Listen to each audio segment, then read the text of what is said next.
Assalamualaikum warahmatullahi wabarakatuh. Perkenalkan, nama saya Tansani Bunda, kelas 2 CPGMI dengan NIM 21105275. Saya akan membuat video tentang nilai-nilai pendidikan Islam dan pemikiran tokoh untuk memenuhi tugas mata kuliah filsafat pendidikan. Langsung saja, Ibnu Khaldun. Nama lengkap Abu Zaid Abdul Ar-Rahman bin Ibnu Muhammad Ibnu Khaldun Al-Hadrami adalah seorang sejarawan Muslim dari Tunisia dan sering disebut sebagai bapak pendiri ilmu historiografi, sosiologi, dan ekonomi. Karyanya yang terkenal adalah Muqaddimah. Ia lahir pada tanggal 27 Mei 1332 di Tunis, Tunisia. Wafat pada tanggal 17 Maret 1406 di Kairo, Mesir. Ia menempuh pendidikan di Universitas Zaytuna. Ibnu Khaldun tidak memberikan definisi pendidikan secara jelas. Ia hanya memberikan gambaran-gambaran secara umum, seperti dikatakan Ibnu Khaldun bahwa barang siapa yang terdidik oleh orang tuanya, maka akan terdidik oleh zaman. Maksudnya, barang siapa yang tidak memperoleh tata krama yang dibutuhkan sehubungan pergaulan bersama melalui orang tua mereka yang mencakup guru-guru dan para sesepuh, dan tidak mempelajari hal itu dari mereka, maka ia akan mempelajarinya dengan bantuan alam. Dari peristiwa-peristiwa yang terjadi sepanjang zaman yang akan mengajarkannya. Yang kedua, Ibnu Taimiyah. Riwayat Ibnu Taimiyah, nama lengkapnya adalah Taqi ad-Din Ahmad bin Abdul Hakim bin Taimiyah. Lahir di kota Haran, wilayah Syria, 5 tahun setelah Baghdad dikuasai oleh pasukan Mongol di bawah Hulagu Khan. Beliau lahir pada hari Senin tanggal 10 Rabiul Awal 661 Hijriah 22 Januari 1263 Masehi dan wafat di Damaskus malam Senin 20 Zulkaidah 728 Hijriah 26 September 1328 Masehi. Konsep pendidikan Ibnu Taimiyah. Pemikiran Ibnu Taimiyah dalam bidang pendidikan dapat dibagi ke dalam pemikirannya dalam bidang filsafat pendidikan, tujuan pendidikan, kurikulum, hubungan pendidikan dengan kebudayaan. Seluruh pemikirannya itu ia bangun berdasarkan keterangan yang jelas sebagaimana terdapat dalam Al-Quran dan As-Sunnah melalui pemahaman yang mendalam dan energik. Semuanya dikemukakan secara singkat sebagai berikut. Yang pertama, filsafat pendidikan. Dasar atau asas yang digunakan sebagai acuan filsafat pendidikan oleh Ibnu Taimiyah adalah ilmu yang bermanfaat sebagai asas bagi kehidupan yang cerdas dan unggul. Sementara mempergunakan ilmu itu akan dapat menjamin kelangsungan dan kelestarian masyarakat. Tanpa ilmu, masyarakat akan terjerumus ke dalam kehidupan yang sesat.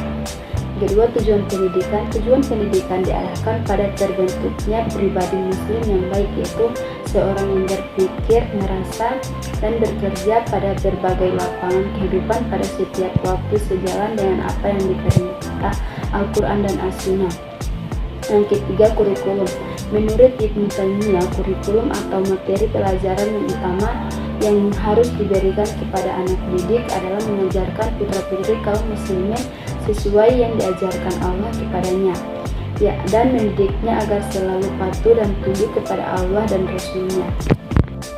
Ketiga, Al-Ghazali. Riwayat hidup Al-Ghazali dalam buku yang ditulis sendiri oleh Al-Ghazali dijelaskan bahwa nama lengkapnya adalah Abu Hamid Muhammad bin Muhammad Al-Ghazali At-Tusi An-Nasyaburi. Ia lahir di kota Tus yang merupakan kota kedua setelah Naisabur yang terletak di wilayah Khurasan pada tahun 450 Hijriah atau 1508 Masehi. Ayahnya adalah seorang sufi yang sangat wara-wara yang hanya makan dari usaha tangannya sendiri. Kerjanya adalah meminta wol dan menjualnya sendiri. Ia meninggal sewaktu anaknya itu masih kecil, dan sebelum meninggal ia kebaikannya menitip anaknya pada seorang sufi lain untuk mendapat bimbingan dan pendidikan. Al-Ghazali mempunyai seorang saudara yang bernama Ahmad. Ketika ayahnya meninggal, sahabatnya segera melaksanakan wasiat ayah Al-Ghazali. Kedua anak ini dididik dan disekolahkan, dan setelah harta pusaka peninggalan ayah mereka habis, mereka dinasihati agar meneruskan mencari ilmu semampu-mampunya.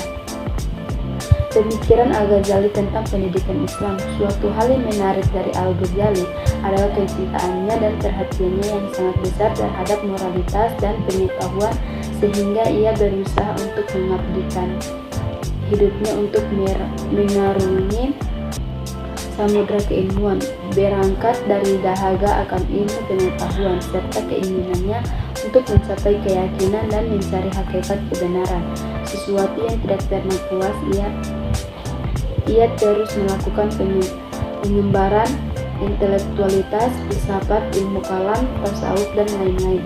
Inilah sebabnya menganggap pemikiran Al-Ghazali terkadang inkonsisten dan kadang terdapat kita temui kontradiksi dalam kitabnya, karena dipengaruhi perkembangan sejak muda sekali, dan pada waktu mudanya juga ia sudah banyak menuliskan buah pikirannya.